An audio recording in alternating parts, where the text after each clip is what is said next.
성도님들, 새해 첫 주일입니다. 모두 건강하시고 또 한 해 동안도 함께 우리가 서로 격려하면서 주님을 섬길 수 있는 그런 한 해가 되었으면 좋겠습니다. 혹시 어떤 사람이 이제 자기 생애가 이제 거의 끝마쳐 갈 때쯤 돼서 내가 이제 곧 떠날 거다 하는 것을 알고 어떤 말을 이렇게 했을 때 아마 우리는 그 말에 대해서 굉장히 신중하게 다시 한번 생각하고 그런 말들을 생각할 건데, 오늘 저희들이 아침에 함께 나누는 말씀이 바로 그런 말입니다. 이 사도 바울이라는 하나님의 종이 이제 자기 생애가 이제 얼마 안 있으면 곧 순교를 당할 것을 알고 그 믿음의 아들이었던 이 디모데 또 디도 이와 같은 믿음의 아들들에게 이렇게 한 말인데, 그걸 통해서 이렇게 생각해 보면서 저도 이 말의 가치에 대해서 특별히 이 밉보다 이 말이요라고 하는 이 말을 이제 사도 바울이 쓴 이 목회 서신의 가운데 5번 이 말을 하고 있는데, 그 말씀을 함께 생각하면서 우리가 함께 교훈을 받았으면 좋겠습니다. 밉보다 이 말이라는, 이제 밉부라는 말은 우리 순수한 우리 한국말 같아요. 그래서 이 신실한 말이다 하는 그런 말, 믿을 만한 말이다 하는 그런 말이거든요. 그래서 자기가 평생 쭉 이제 살아오고 얼마 떠나기 앞서서 진짜 이 말은 내가 진짜 믿을 만한 말이가, 진짜 신뢰할 만한 말이다, 이렇게 얘기를 한 말이라는 거죠. 그런 이제 이 5가지 말을 한번 함께 생각해 보도록 하겠습니다. 첫 번째는 디모데전서 1장 15절 말씀입니다. 디모데전서 1장 15절.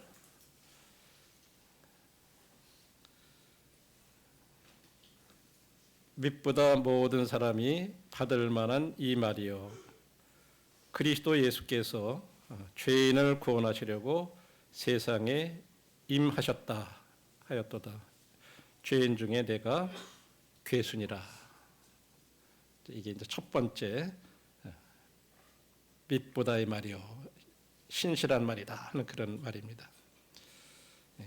5번 중에 첫 번째 나온 그런 신실한 말씀인데, 이 말은 거짓말을 할 수 없는 하나님의 말씀이기 때문에, 그 말씀 가운데 기록된 말씀이기 때문에 진짜 신뢰할 수 있는 그런 말씀입니다. 세상에는 많은 말들이 있죠.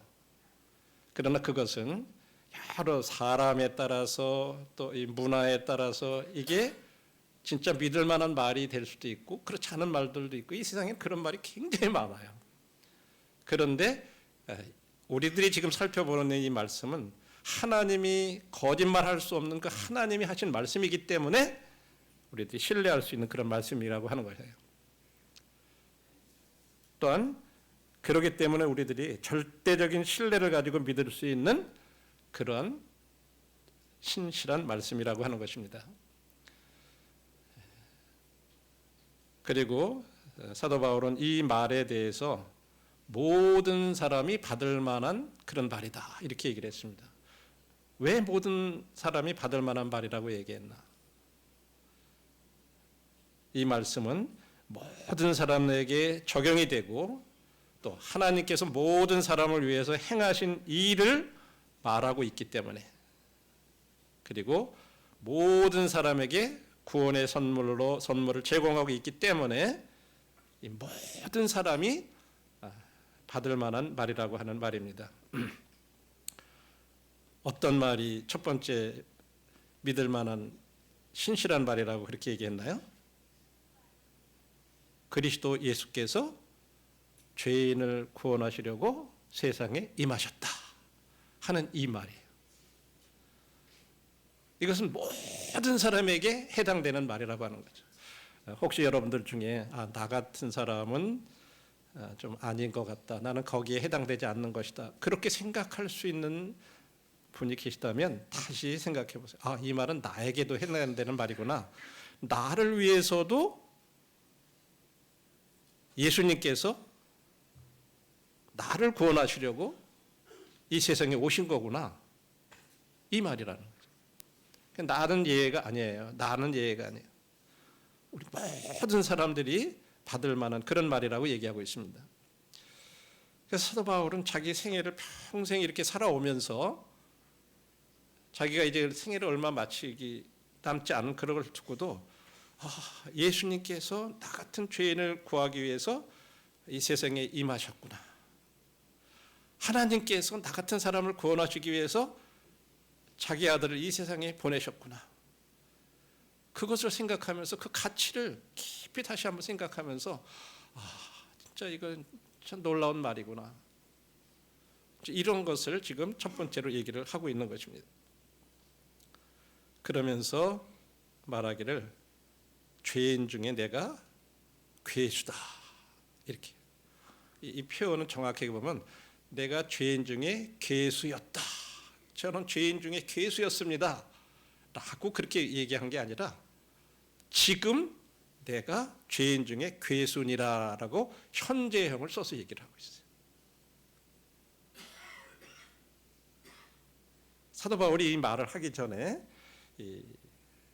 고린도전서 15장 9절에 보면 나는 사도 중에 가장 작은 자라고 이렇게 편지를 했어요. 이건 이제 AD 57년경에 이 고린도전서 15장을 이렇게 썼을 때는 나는 사도들 중에 가장 작은 자다. 처음에 자기는 그래도 사도라고 생각을 했어요. 그런데 사도 중에는 가장 작은 자다. 이렇게 했어요.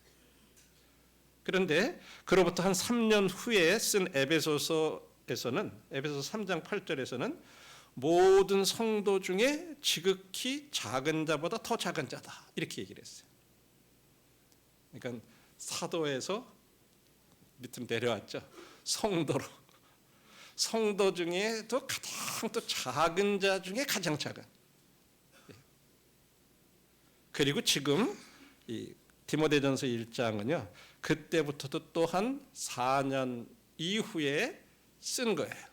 뭐 4년 내지 한 7년 그 사이에 이렇게 썼다고 보는데 그때는 나는 죄인 중에 내가 괴수다. 우두머리라는 거예요. 지금 과거에 내가 그랬던 괴수가 아니라 지금 내가 죄인 중에 내가 괴수다. 이렇게 표현을 해요. 이 주님을 오랫동안 섬겨오면서 점점 낮아져요. 점점 겸손해진 거예요. 그러니까 우리가 복음의 가치를 알 때 사람들은 겸손해질 수가 있어요. 나 같은 사람을 구원하시기 위해서 하나님이 자기 아들을 세상에 보내셨구나. 이거를 생각하면 생각할수록 하나님 앞에 자기의 가치를 점점 진짜 발견하고 낮아지는 거예요. 이게 이제 올바른 겸손에 있어서의 진보를 이룬다고 이렇게 표현할 수가 있어요. 근데 우리는 신앙생활 오래되고 뭔가 성경을 알고 이러면 나는 이만큼 알았어. 난 누구보다 점점 높아져요. 주님은 사도 바울은 점점 낮아졌다고. 그래서 예수님이 자기 같은 죄인을 구원하시기 위해서 세상에 오셨다 하는 이 말은 모든 사람, 나뿐만 아니라 모든 사람에게도 해당이 되고 진짜 모든 사람들이 받아들일 만한 그런 가치가 있는 말이다 라고 이렇게 얘기를 한 거예요. 두 번째는 디모데전서 3장 1절에서 얘기하고 있습니다. 밉보다 이 말이요 곧 사람이 감독의 직분을 얻으려 함은 선한 일을 사모하는 것이라 하미로다. 이 두 번째 신실한 말은 지역교회에서 어떤 감독의 일과 관련돼서 하신 말씀이에요. 감독이라고 하는 사람들은 영적인 경험, 성숙한 경험, 그리고 이해력을 갖춘 그런 그리스도인들을 가리키고 있어요. 그래서 그 지역교회 안에서 영적인 삶을 보살피는 일을 하는 사람들입니다. 그 같은 일을 감독한다고 이렇게 표현을 합니다. 그래서 감독은 막 자기 의견대로 막 주장해가지고 하나님 백성을 다스리고 지배하고 그러는 것이 아니라 오히려 영적인 모범을 통해서 인도하는 그런 일이 바로 감독하는 일이에요. 근데 세상에서는요, 현장에 감독자가 나타나면 뭔가 잘하나 못하나 막 해가지고 지적하고 막 그런 거라고 생각해서 감독이라는 이 말 자체가 별로 우리들한테는 긍정적으로 생각이 안 돼요. 그죠? 누가 나를 감독한다, 감시한다 그러면 별로 기분이 안 좋은 것처럼 생각이 돼요. 그죠? 근데 성경적인 감독은 그런 의미가 아니에요. 뭔가 주장해가지고 다스리고 그런 게 아니라 자기가 먼저 본을 통해서 인도를 하는, 올바른 길로 이끌어가는, 그걸 감독한다 이렇게 표현을 해요. 그러니까 그런 일을 사모하는 것은 굉장히 선한 일을 사모하는 거다 이렇게 표현한 거예요. 그래서 성경에서 말하는 이 감독이라는 말, 지금 디모데전서 3장 1절에 나오는 이 말과 이 다른 성경을 이렇게 이제 사도행전 20장 17절에 보면 바울이 이 밀레도라고 하는 곳에 이제 사람들을 에베소로 거기서 보내가지고 에베소 장로들을 이렇게 초청을 해요. 이제 여행에서 돌아오는 길에 초대를 해요. 그러면서 이제 20장 28절 같은 장에 장로들을 불러오게 한 다음에 그들한테 같은 얘기를 하면서 뭐라고 얘기를 했냐면, 여러분들은 자기를 위하여 어떤 온 양떼를 위해서 상가하세요. 왜냐하면 성령님께서 그 에베소 성도들 가운데 여러분들을 감독자로 삼고 하나님이 자기 피로 사신 교회를 보살피게 하셨습니다. 똑같은 장로들을 여기서는 감독자라고 이렇게 불러요. 또 디도서 1장 5절에서도 마찬가지로 사도 바울이 디도에게 편지를 하면서 내가 너를 그레데에 남겨둔 이유는 각성의 장로들을 세우게 하려고 너를 거기다 세워놨다 이렇게 얘기를 하면서 그 쭉 이어가지고 바로 7절에 가가지고는 뭐라고 얘기하냐면, 감독은 하나님의 청지기로서 책망할 것이 없고 제 고집대로 하지 아니하며 급히 분내지 아니하며 술을 즐기지 아니하며 구타하지 아니하며 더러운 이득을 탐하지 않는 그런 사람들이 되어야 된다. 장로를 세우는 것을 얘기하면서 그들의 자격을 얘기하는 가운데 감독이라는 표현을 떴어요. 그래서 이 두 말씀을 비교해 보면 감독과 장로라고 하는 것은 같은 것을 말하는 거구나. 감독자들 혹은 장로들은 같은 사람이다고 하는 것을 말씀하고 있어요. 그러면서 디모데전서에서 말한 이 감독의 직분을 사모하는 것에 대해서 얘기할 때 우리들은 보통 직분 그러면 굉장히 존엄하고 경건한 그런 어떤 직위 같은 걸로 이렇게 생각하는 경향이 있어요. 그래서 저 사람이 교회에 감독이 됐대. 그러면 굉장히 높은 자리에 올라간 그런 직위에 올라간 것처럼 이렇게 생각을 하는 거예요. 일반적으로.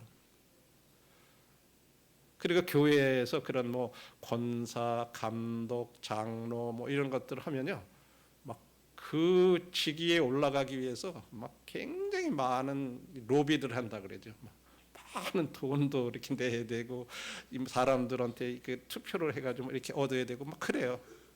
근데 성경에서 말하는 감독의 직분은 그런 게 아니에요. 하나님의 사람들 사이에서 겸손하게 봉사하는 게 바로 감독의 직분이에요. 너무 다르죠. 감독의 직분은 어떤 직위가 아니라 일을 가리키는 거예요. 그래서 그것을 감독의 그런 직분, 감독의 일, 그것을 사모하는 것은 진짜 선한 것을 사모하는 거다. 이렇게 표현한 거예요. 직위를 갖다가 생각하는 게 아니라 하는 일을 생각하는 것, 그게 진짜 신뢰할 만한 그런 말이다. 이렇게 표현을 했습니다. 그래서 이 장로들을 세울 때는요, 사도행전 20장 28절에 말한 대로 성령께서 너희로 감독자를 삼았다. 이렇게 얘기해요. 하나님의 성령님만이 사람들을 장로로 세울 수 있다고 성경은 얘기하고 있어요. 그래서 성령님께서 그 사람의 마음 가운데 이런 중요한 일인데 너가 그것을 감당해야 된다고 하는 어떤 그런 부담을 마음 가운데 주시는 거예요. 쉬운 일이 아니거든요. 그러면서 또한 그들을 계속 준비시켜 주셔요. 이게 성령께서 하시는 일이에요. 그렇기 때문에 교회에서 장로들을 세울 때는 어떤 투표로 선출하거나 아니면 어떤 신학을 공부했기 때문에 그것을 인정하는 어떤 안수를 한다든지 어떤 그런 식으로 장로를 세우는 것은 성경적인 것이 아니에요. 그리고 지역교회의 그 책임은 어떤 거냐면 성령에 의해서 이렇게 장로로 세워진 사람들을 갖다가 인정하는 거예요. 알아보는 거예요.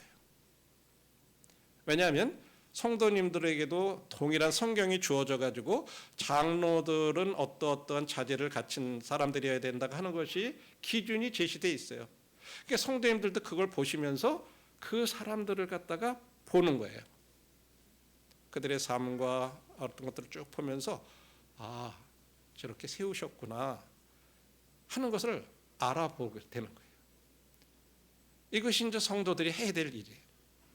이것이 데살로니가전서 5장 12, 13절에 그렇게 말씀하고 있어요. 형제들아, 우리가 너희에게 구하노니 너희 가운데서 수고하고 주 안에서 너희를 다스리며 권하는 자들을 너희가 알고 그들의 역사로 말미암아 사랑 안에서 가장 귀히 여기며 너희끼리 화목해라.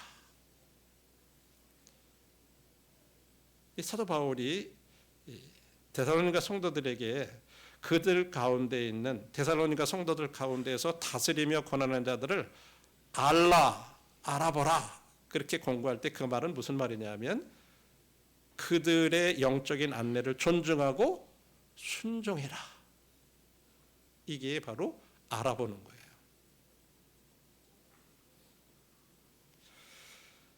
장로들은 하나님의 양떼를 돌보는 부목자라고 이렇게 얘기해요. 목자장이 있고 그 목자들의 장 밑에 있는 부목자들이라고 이렇게 얘기를 하고 있어요.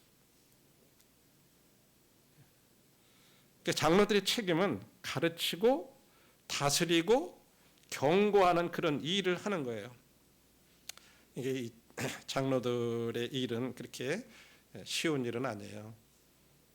가르치는 일, 또 다스리는 일, 그 다음에 잘못된 일이 있을 때 그거에 대해서 잘못됐다고 얘기할 수 있고 경고할 수 있는 그런 일을 해야 돼요. 근데 솔직히 저도 그렇고 다른 사람들 잘못하는 거 잘못한다고 얘기하는 게 그렇게 쉬운 일이 아니에요. 왜?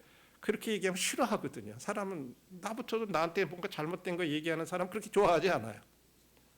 장로들이 그런 일을 해야 되려니까 올바른 말 하는 거 좋아하지 않는 거죠. 그러니까 좀 조금 가능하면 그냥 좋게 얘기하려고 하는 그런 경향이 있는 거예요. 장로들의 일은 그렇게 쉬운 일이 아니에요. 그런데 장로들은 그런 일을 해야 된다고 하는 거죠. 그래서 성도들은 그와 같은 일들에 대해서 그런 일을 하는 사람들을 알아보고 그들의 영적인 안내를 존중하고 순종해야 될 책임이 있다고 하는 거죠. 그리고 성경에는요, 장로가 몇 명이 돼야 된다. 한 교회에는 장로가 2명이 돼야 돼, 3명이 돼야 돼, 4명이 돼야 돼, 이런 게 없어요. 단지 복수 장로가 돼야 된다라고 얘기를 하고 있어요. 중요한 거는 이 문제에 있어서 숫자가 문제가 아니라 얼마만큼 성령의 인도함을 받는 장로들이 있어야 되느냐, 이게 중요하다는 거죠. 우리는 뭐 교회가 성도들이 뭐 이렇게 많으니까 장로 수도 많아야 돼. 그래가지고 그냥 막 장로 수를 많이 이렇게 한다고 하는 게 그게 중요한 게 아니에요. 진짜 그런 말씀에서 얘기하고 있는 그런 장로들이 얼마가 이렇게 많이 있어야 된다고 하는 거죠. 그렇기 때문에 교회는 절대 민주주의가 아니에요. 하나님의 말씀에서 말하고 있는 그런 자격을 갖춘 사람들이 교회를 다스려야 된다고 하는 거죠. 그렇지 못하기 때문에 그렇지 않은 사람들을 그냥 장로로 세웠을 때 그때 많은 문제들이 야기되고 그러니까 문제가 많아지면 근데 그 다음에 어떻게 돼요? 우리 다수결로 결정하자. 이렇게 또 방향이 이상하게 돌아가는 거예요. 그래서 진짜로 성도님들의 기도가 절대적으로 필요한 거예요. 그런 장로들, 성경에서 말하고 있는 그런 자격을 갖춘 장로들을 우리 교회 가운데 세워주십시오 라고 진짜 간절히 기도해야 돼요.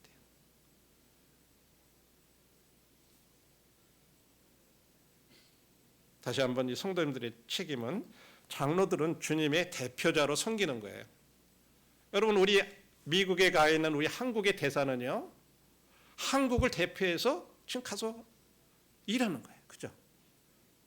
그 사람은 그 사람의 일이 하는 게 아니에요. 자기 일을 하는 게 아니에요. 장로들도 자기 일을 하는 것이 아니라 지금 하나님의 일을 하는 거예요.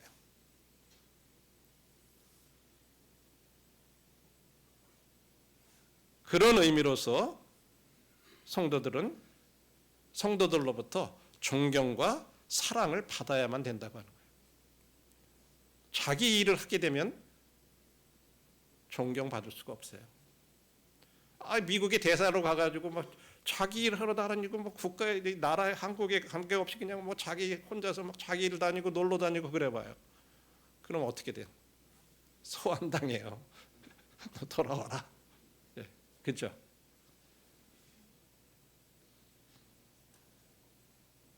그럴 뿐만 아니라 성도들은 너희끼리 화목해라.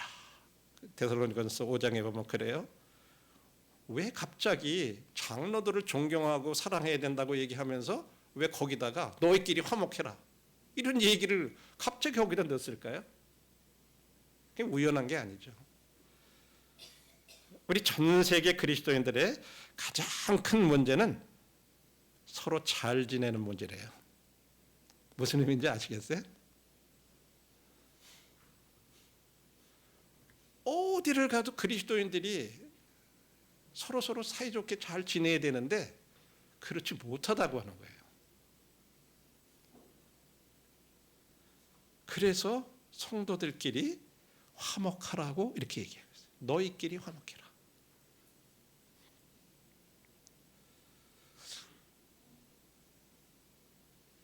이 말씀과 직접 관련된 것은 아니지만 서로 용서해라 하는 말씀도 있어요. 근데 가장 용서를 못하는 사람들이 그리스도인이래요. 좀 이상하죠? 진짜 하나님의 용서를 받았는데도 불구하고 다른 사람은 용서를 못하는. 그래서 너희끼리 서로 용서하라 그래요. 용서하지 않으면 화목할 수 없어요. 그렇죠? 우리들도 여전히 육신을 가지고 있어요. 모든 신자는 육신을 가지고 있어요. 그런데 어떤 지역교회도 분열시키고 파괴할 만큼 충분한 육신을 가지고 있다고 하는 거예요.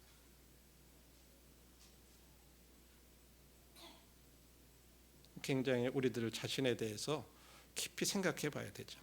그래서 우리들이 육신이 있기 때문에 우리들이 서로 화목하지 못할 수 있어요. 그래서 우리는 성령의 능력을 필요해요. 성령의 능력을 받을 때만 우리는 서로 화평할 수 있어요. 거기에 필요한 사랑과 인내와 친절과 온유함과 용서를 성령에 의해서 우리들이 키울 수 있다고 하는 거죠.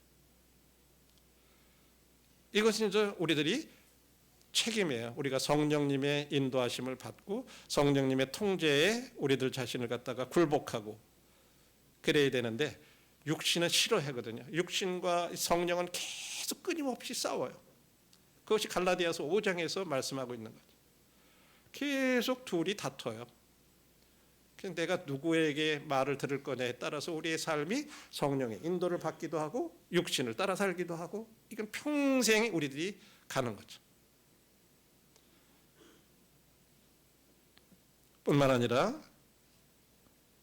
바울이 경고하는 것 가운데 하나는 특별히 우리들이 화평에 대해서 그것을 위협하는 일 중에 하나가 뭐냐 하면 인간 리더들을 중심으로 파벌이 형성되는 것.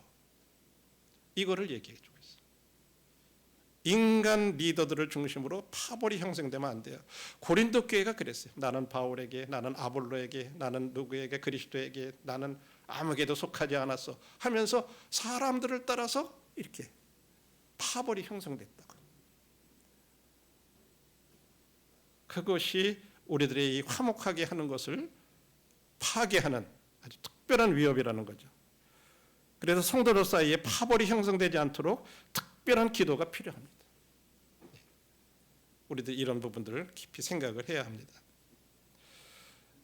그 다음에 세 번째로 신실한 말은 mit보다 이 말이여 모든 사람이 받을 만하도다. 디모데전서 4장 9절에서 나와요.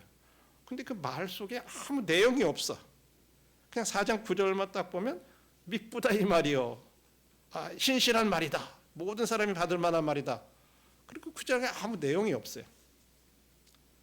우리들이 이제 이럴 때 이 말씀에 대해서 앞뒤의 말씀을 이렇게 생각해 볼 때 이 구절은 바로 앞 구절에서 말하고 있는 경건에 관한 말씀을 가리켜서 그 경건이 참 믿을 만한 말이다, 신실한 말이다 하고 이렇게 말씀하고 있어요. 지난 수요일 날 저희들이 이 말씀에 대해서 이렇게 말씀을 드렸는데, 요약해서 말씀을 드리자면 이 경건함이 범사에 유익하고 영원한 가치가 있다 라고 하는 이 말이 참 신실한 말이라는 말이죠. 그리고 그 말은 모든 사람이 받아들일 만한 가치가 있는 말이다. 그래서 왜 우리가 경건이, 참된 경건이 필요한가, 왜 중요한가 그랬을 때 첫 번째로 이 경건이라고 하는 것은 하나님을 경외한다는 말과 같은 말이에요. 그래서 여호와를 경외하는 것이 지식의 근본이 된다. 경건이라고 하는 것은 우리 지식의 시작이라고 하는 거예요.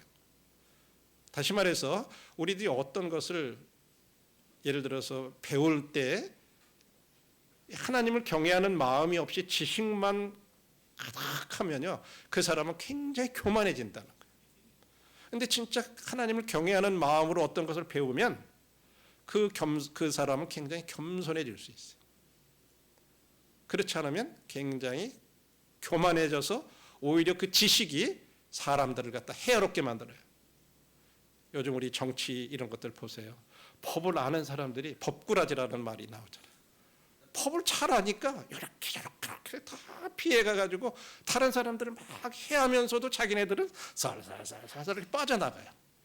이런 것들은 하나님을 경외하는 마음이 없기 때문에 이 지식이 오히려 자기도 해롭게 하고 다른 사람들을 해롭게 하는 거죠. 성경 말씀도 똑같아요. 하나님을 경외하는 마음이 없이 그냥 성경만 많이 알면요, 교만해가지고 사람들 딱 앉아가지고 판단하고, 아이고 누가 저렇고 뭐 이렇게만 하는 거예요. 그래서 경건은 진짜 중요해요. 뿐만 아니라 전도서에서는 이렇게 얘기했죠. 일의 결국을 다 들었으니 하나님을 경외하고 그의 명령들을 지킬지어다. 이것이 모든 사람의 본분이다. 하나님을 경외하는 게요, 사람의 본분이라고 그래요. 이게 이제 전도서에서 쭉 인간의 삶에 대해서 한 다음에 결론을 내린 거예요. 결국이라는 말은. 결론은 뭐냐? 하나님 경외하는 게 사람의 본분이다. 경건하게 살아가는 거, 경건이 사람의 본분이다. 그만큼 중요한 거다. 이렇게 얘기합니다. 뿐만 아니라 디모데전서 4장 8절, 육체의 연습은 약간의 유익이 있으나 경건은 범사에 유익하니 금생과 내생의 약속이 있느니라. 경건은요, 우리가 현재 이 세상에 살아가는 이 금생, 또 우리가 이 세상을 떠나서 살아가는 내생, 이 영혼에 있어서 가장 유익한 거다. 이렇게 얘기하고 있어요. 저와 형제자매들이 현재 살아가면서 진짜 가장 유익한 거, 내게 가장 유익한 거, 그게 뭐냐? 그것이 경건이라고 얘기하고 있어요. 또한 같은 디모데전서 6장에서 자족하는 마음이 있으면 경건은 큰 이익이 된다. 내가 이 자족하면서 경건한 거, 자족하는 경건, 그것은요, 나한테 커다란 이익이 된다고 하는 거예요. 여러분이 세상에서 나한테 굉장히 소득이 큰 이득이 된다 그러면 우리 거기에 막 투자하잖아요. 안 그래요? 야, 너 이거 이렇게 하면 너한테 큰 벌이 돼. 너한테 큰 소득이 돼. 아주 확실한 거야. 그러면 우리는 아마 거기다 갖다 막 투자하잖아요. 그렇죠? 근데 하나님께서 그렇게 지금 말씀하고 있어요. 너가 경건하게 살아가면 너가 그거 큰 너한테 소득돼.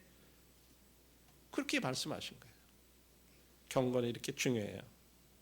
그런데 우리들이 잘못 생각하는 게 있어요. 경건이 아닌 것을 경건으로 생각하는 게 있다는 거죠. 뭐냐면 첫 번째, 성경을 많이 알면 경건하다고 생각합니다. 성경 지식. 사단도요, 예수님 시험할 때 성경 말씀을 인용해서 예수님한테 야, 성경에 이렇게 했다. 그 말을 인용을 해서 얘기할 정도로 성경을 잘 알았어요. 근데 사단이 경건한가요? 하나님을 경외하나요? 전혀 그렇지 않아요. 성경 지식이 많다고 그래서 그것이 경건한 것이 아니라고 하는 거예요. 두 번째로 많은 활동을 하는 거. 막 열심히 전도하고 열심히 헌금하고 열심히 주일 꼬박꼬박 예배 들어와서 예배 드리고 그러니까 나는 이 정도면 됐어. 경건해. 라고 생각할 수 있는데 그게 아니라는 거예요. 내가 진짜 내 삶 속에서 그 말씀이 내 삶 속에 적용이 되고 또 내가 이 여러 가지 활동을 하지만은 주님과 동행하는 중에 그와 같은 활동이 되지 않는 것들은 경건한 게 아니에요. 우리는 얼마든지 겉과 속이 다르게 행동할 수도 있고 교회와 교회 밖에서 행동이 다를 수 있어요. 여기 와서 많은 활동과 이런 것 한다고 해서 밖에서도 똑같이 그렇게 살아가냐? 그렇지 않을 수 있다는 거예요. 그 다음에 우리들이 리더로서 인정받는 게 저 사람은 그래도 어떤 주일학교 책임자고 학생의 책임자고 청년의 책임자고 교회 장로고 그러니까 뭔가 삶이 그래도 나보다 낫겠지, 경건하겠지. 천만에요. 그렇지 않다고 하는 거예요. 그렇지 않을 수 있다고 하는 거예요. 그래서 우리들이 경건이 아닌 것, 우리들이 그 경건으로 착각하고 나는 경건하다 생각해서 있으면 안 돼요. 우리가 때로 우리 건강에 대해서 나는 건강하다고 생각하는 사람들이 있잖아요. 그래서 평생 건강검진도 안 받은 분들이 있대요. 뭐 내가 이렇게 건강한데 무슨 건강검진이 필요하냐. 그래서 운동 그냥 뭐 막 열심히 하고 막 그러니까 나는 괜찮다고 그랬는데 어느 날 갑자기 검사를 어떻게 해가지고 막 아파서 가보니까 이제 암이 돼가지고 말기가 와 있는 그런 분들도 있대. 실제 이제 우리들 주변에서 있었던 일이기 때문에 제가 예를 들은 거예요. 지금 평생 건강검진을 안 받아보셨대요. 왜? 난 건강하다고 자신 있으니까. 우리들 경건이 아닌 것을 경건으로 생각하고 건강하지 않은데 건강하다고 생각하면 우리들 자신에 대해서 경건의 연습을 안 하라고 그래요. 여기 지금 경건의 4장 8절에 보면 육체의 연단은 이라고 약간의 유익이 있다 이렇게 얘기했어요. 육체의 연단이라는 그 연단이라는 말은 연습이라는 말이에요. 우리 육신적으로 하는 그런 거 그것도 우리들 건강을 위해서 우리들이 열심히 운동하잖아요. 건강을 챙기기 위해. 마찬가지로 우리들이 경건도 마찬가지로 경건의 연습을 해야 된다고 말씀하고 있는데 연습이라고 하는 이 단어를 찾아보니까요. 그냥 이렇게 그 걷기 운동할 때 그런 운동하는 그런 운동이 아니라 고대에 이 알몸으로다가 막 사람들이 벗고서 막 리슬링하고 그 다음에 이 모래밭 같은 데서 막 격투기 같은 거 하고 막 격렬하게 운동하는 거 있잖아요. 그것이 이 연습이라는 단어의 의미예요. 그러니까 우리 경건도 그렇게 연습하라는 거예요. 그냥 뭐 적절하게 되면 되고 하고 싶은 거 하고 그냥 설렁설렁하고 그렇게 연습하라는 게 아니라 그렇게 격렬하게 적극적으로 그렇게 연습하라는 거죠. 제가 수요일 날 그런 얘기를 했죠. 죽기 살기라는 말이 진짜 죽기 살기로 해야 되는 거예요. 그냥 대충 하는 게 아니라 그렇게 경건의 연습을 하라고 말씀을 하고 있어요. 그래서 이 육체의 연습은 약간의 유익이 있으나 경건은 범사에 유익하니 금생과 내생에 약속이 있다. 그래서 이렇게 두 가지를 비교해서 육체 연습과 경건의 연습에 대해서 대조를 해서 지금 말씀하고 있어요. 그래서 우리들이 육체 연습, 이 신체 운동도 일종의 가치를 가지고 있어요. 우리 건강하게 해주니까, 그렇죠? 그런데 그것은 우리가 이 세상에 살아있는 동안 제한적이고 짧은 기간 동안에 유익한 거예요. 그러나 경건의 연습은 범사에 유익하다 그랬어요. 우리들의 영에도, 우리들의 혼에도, 우리들의 육체에도 유익하고, 또 현세에서만 그냥 유익한 게 아니라 영원히 내생에서도 유익하다고 하는 거죠. 이처럼 광범위하고 영원한 가치가 있는 것이 경건의 연습이라고 이렇게 말씀하고 있어요. 현재에 있어서도요, 우리가 경건하게 살아가면 그 사람의 삶은 큰 기쁨이 있다는 거예요. 경건하게 살아가면 기쁨을 누린다는 거예요. 뿐만 아니라 나중에 보상이 내생에서도 분명히 약속되어 있고, 그 내생에서 그 영광을 누리는 그런 능력을 약속하고 있다고 하는 거죠. 그런데 마지막 때의 특징이 뭐냐면 경건의 모양은 있지만 경건의 능력은 부인하는 이와 같은 것이 마지막 때의 모습이라는 거예요. 다시 말해서 외관성으로 겉으로 보기에는 사람들이 굉장히 경건해처럼 보일 수 있다는 거예요. 그리고 나도 예수님을 믿는 사람이고 크리스찬이고 다 그렇게 말은 해요. 사람들 앞에서도. 그런데 행동은 그렇지 못하다. 그렇게 되면 그것은 거짓말을 하는 삶을 살아가는 거라는 거죠. 이게 경건의 모습이에요. 우리도 그럴 수 있다는 거죠. 우리 모두가 그럴 수 있어요.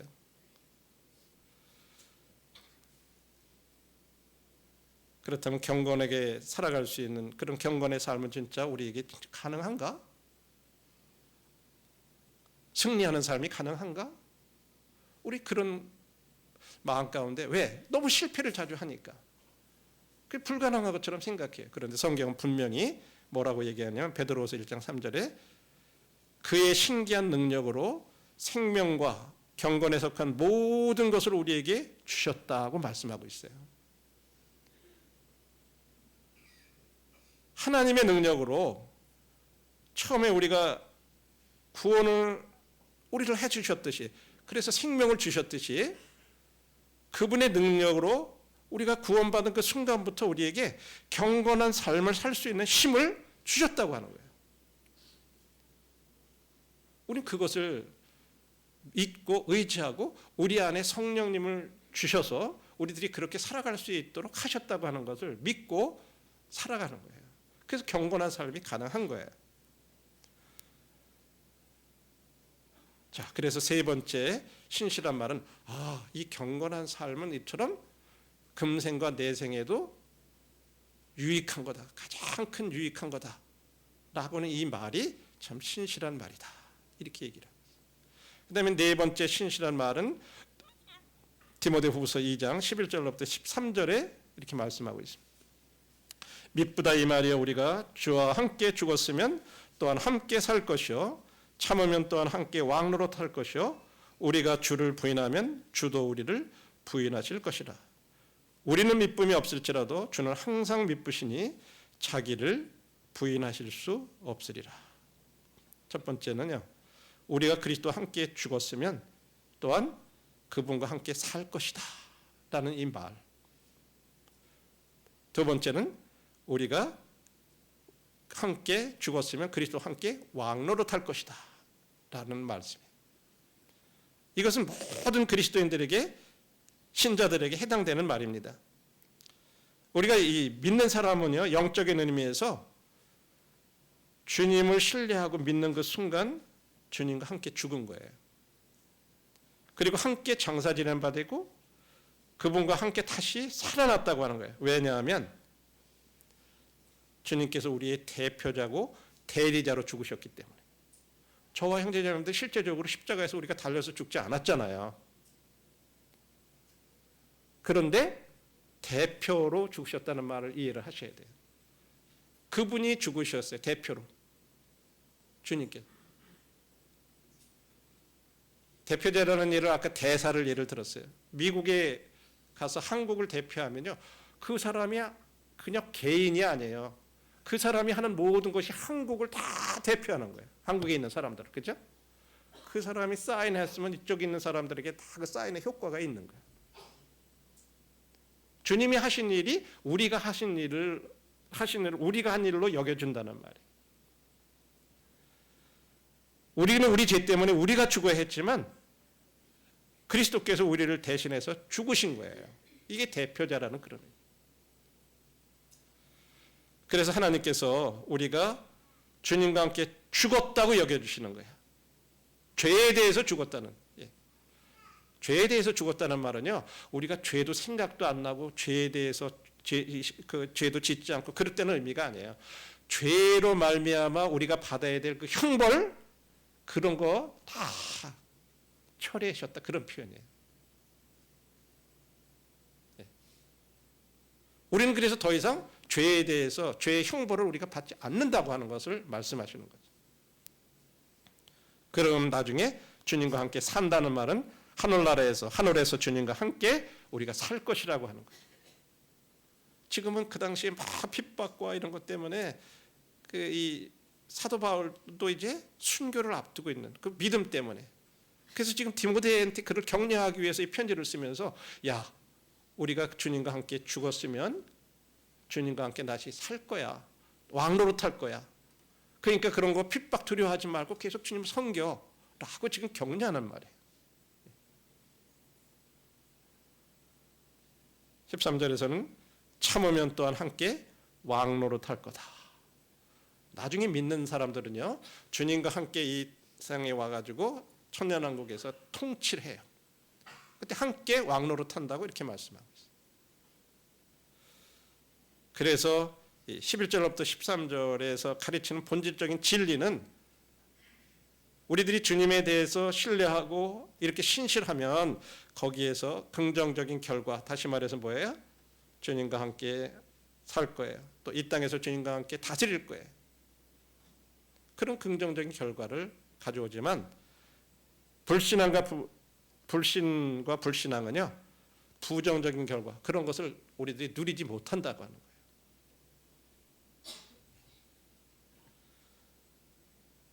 이제 다섯 번째 신실한 말은 이제 디도서로 넘어가서 이제 디도서 3장 8절에 나와요.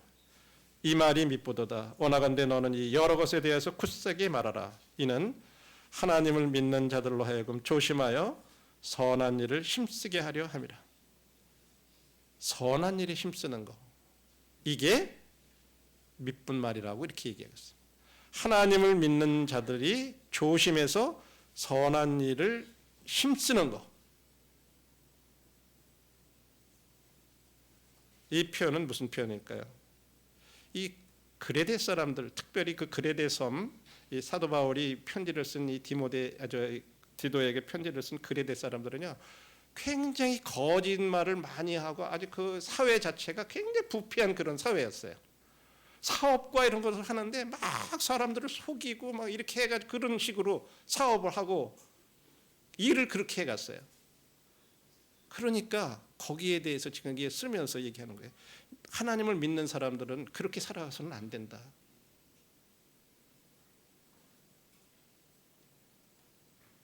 너희들이 이처럼 위대한 구원은 많은 잘못된 거, 이런 부패된 거, 이런 데서 너희들이 구원을 받았으니까 우리는 그 높은 부르심에 합당한 방식으로 살아가야 된다. 이걸 얘기하는 거예요. 그래서 디도서에서 지금 말하는 선한 일이라는 말은 선한 행위, 선행을, 그런 의미보다는 너희들이 하는 그 직업이라든지 이런 것들이 진짜 고귀하고 진짜 올바른 그런 직업을 가지고 일을 해야 된다. 지금 이걸 얘기하는 거예요. 예를 들어서 믿는 사람들이 술집을 경영해봐요. 나는 크리스찬이야. 뭐 그거 상관없어. 그럼 믿지 않는 사람들이 먹고 즐기는 건데 뭐 나는 그러 해도 돼. 그러면서 술집을 산다고 해봐요. 그게 맞는 거예요? 그건 선한 일이 아니에요. 선한 직업이 아니고 선한 사업이 아니에요. 그죠? 지금 그걸 얘기하고 있는 거예요. 믿는 사람이면 믿는 사람들답게 그런 선한 직업, 선한 일을 해라.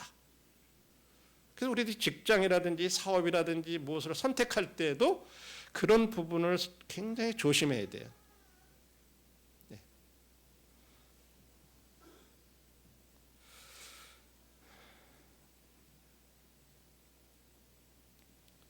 다시 한번 저희들이 요약을 한번 해보겠습니다. 신실한 말, 미쁘다 이 말이요라는 말을 5가지를 요약해 보면, 첫 번째, 그리스도 예수께서 죄인을 구원하라고 세상에 임하셨다 하는 이 말이 참 우리들이 믿고 신뢰할 만한, 우리가 받아들일 만한 그런 말이라는 거죠. 여러분 중에 누구도 여기서 예외가 없어요. 아, 나도 구원하시려고 예수님이 오셨구나, 받아들일 수 있는 말이에요. 두 번째로, 사람이 감독의 직분을 얻으려 하면 선한 일을 사모하는 것이다. 어떤 직위를 추구하고 내가 그 직위에 올라가려고 그러는 게 아니라 그 일, 봉사의 일, 섬기는 일, 그것을 사모하는 것, 그것은 진짜로 신실한 말이다. 세 번째로, 경건은 범사에 유익하니 금생과 내생의 약속이 있다. 아, 경건이라는 것이 이렇게 유익한 거구나. 그래서 내가 경건에 이르기를 연습해야 되겠구나. 이것이 세 번째 신실한 말이에요. 네 번째는 뭐예요? 주와 함께 죽었으면 또한 함께 살 것이요 또한 함께 왕노릇할 거다. 함께 살고 함께 왕노릇하는 이런 보상이 있다고 하는 거예요. 주님과 신분을 함께 할 때. 다섯 번째, 신자들은 조심해서 선한 일, 선한 직업, 이런 것을 힘써야지. 그래서 우리들이 그 높은 부르심에 합당한 방식으로 살아가야지, 그냥 세상적으로 똑같이 돈 벌기 위해서 그냥 뭐 이것저것 상관없이 그냥 내가 하고 있고 막 그렇게 해도 된다, 그런 게 아니라는 거죠. 이게 이제 다섯 번째 신실한 말이죠. 결론을 말씀드리면, 이 복음의 가치, 복음을 증거하는 그 삶의 가치, 이게 얼마나 귀한 건가.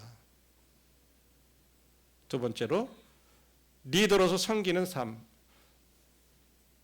꼭 이것이 교회의 장로를 가리킨 것만 아니죠. 물론 우리가 본문에서는 그렇게 얘기하고 있지만, 우리가 학생회, 주일학교, 학생회, 청년, 거기에 각 부서, 소그룹의 리더, 그게 뭐 내가 거기에 어떤 장이 되는 게 아니라 진짜 밑에서 섬기는 그런 것을 사모하는 것, 그게 가치 있다고 하는 거죠.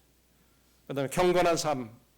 아, 내가 이렇게 하나님을 경외하고 살아가는 이것이 현재 이 세상을 살아가는 데 있어서도 나에게 유익하고 또 내생에 있어서도 그런 보상이 약속되어 있는 그런 삶이구나. 그리고 주님과 함께 신분을 같이 하는 데는 말은 뭐래요? 주님이 대신 죽으신 것처럼 나도 함께 죽었구나. 그래서 나도 이제 장차 주님과 함께 살고 주님과 함께 왕노릇할 거고, 이런 것의 삶의 가치, 그리고 선한 일, 다시 말해서 내가 이 부르심에 합당한 그런 삶, 그런 것을 선택해서 살아가는 삶의 가치, 이런 것들을 우리들이 다시 한번 우리 마음 가운데, 아, 이 신실한 말, 신실한 이 말, 이것이 내가 진짜 받아들여야 될 만한 그런 가치가 있는 말이구나. 이것을 우리가 다시 한번 생각하면서 우리 마음 가운데, 아, 이 말들은 진짜 신실한 말이고 신뢰할 만한 말이고 보상이 약속된 그런 말이구나. 우리가 이렇게 생각하면서 성도님들 우리 함께 이런 가치 있는 삶을 살아가는 새해가 되도록 우리가 서로 격려하고 함께 기도하는 오늘 한 해가 되었으면 좋겠습니다. 그래서 이것은 개인적인 것보다는 지난 수요일에 말씀한 것처럼 경건의 연습은 우리 개인적으로 해야지 누가 시켜줄 수 없어요. 아무리 뭐 이렇게 얘기한다고 해도 되지 않아요. 그거는 개인적으로 하는 거지만, 지금 우리들이 함께 이 복음을 전하고 섬기고 이런 것들은 함께 해가야 될 일이기 때문에 우리가 교회적으로 이와 같은 것들을 함께 서로 격려하면서 기도하는 새해가 되었으면 좋겠습니다. 감사합니다.